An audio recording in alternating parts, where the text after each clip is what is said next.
State Police, and from PEMA, the Pennsylvania Emergency Management Agency, all giving us important information about this incoming storm this weekend.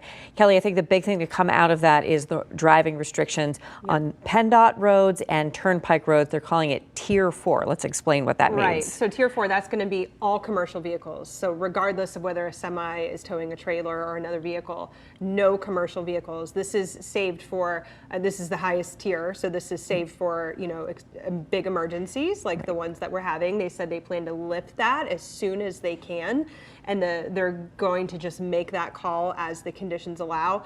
So of course we will be on that, letting you know when that happens, and you can also check 511pa.com. Yes, and in addition to those commercial vehicles, PennDOT is coming to you and saying, listen, there are other vehicles that it will be illegal for drivers to have these vehicles on the roads. They do include school buses and other kinds of buses, anything with a trailer on it, and of course motorcycles. It's illegal according to the state to drive these vehicles starting midnight on Sunday, so overnight Saturday into Sunday.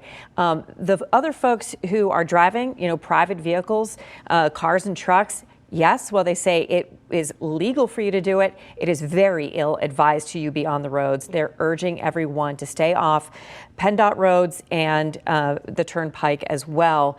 And again, that starts midnight Sunday. This is important information for you. So make a plan right now, thinking about what you need to do, knowing that these roads across the state are going to be shut down.